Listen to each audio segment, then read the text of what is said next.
আসসালামু আলাইকুম, সবাইকে শুভেচ্ছা। বাজারে গিয়ে মৌলভী সাহেবের সাথে দেখা। মৌলভী সাহেব বলল, আমরা তুমরো যাচ্ছি মহিষ দেখার জন্য, চাইলে তুমিও যেতে পারো। আমিও কোনো রকম চিন্তা না করে তাদের সাথে সফর সঙ্গী হলাম।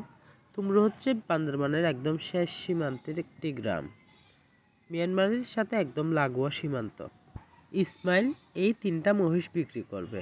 তার মধ্যে এই ছোটোটা, এই সাইডের ছোটোটা 1,35,000 টাকা দিয়ে বিক্রি করে ফেলছে। বাকি দুইটা, এই বড় আর ওইটা, 4,50,000 টাকা দাম দিয়েছে। সেলিম আর মৌলভী সাহেব দাম দর করতেছে, তারা দরদাম করতেছে। আমি ইসমাইলের খামারের ভেতরে ঢুকলাম। বেশ কিছু বলদ গরু, সাদা এবং লাল, হাড্ডিসার বর্ডার ক্রস বলদ গরু। যদি শরীরে একটু একটু মাংস আসে, অনেক সুন্দর লাগবে। এই গরুটা দেখে আমার বিস্ময় লেগেছে। অনেক লম্বা গরু, শরীরে একদম মাংস নেই বললেই চলে। শীতে বর্ডার ক্রস গরুগুলা বেশি আসে বাংলাদেশে। শীতের কারণে গরুগুলা হাড্ডিসার হয়ে যায়, শরীরে মাংস থাকে না। এখানে খামারে রাখলে 5-6 মাস পাললে ভালো একটা প্রফিট পাওয়া যায়।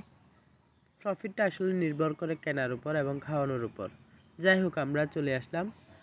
মহিষটা একটু ভালো করেই দেখছি। এই মহিষটা 1,35,000 টাকা 35,000 টাকা দিয়ে বিক্রি হয়েছে।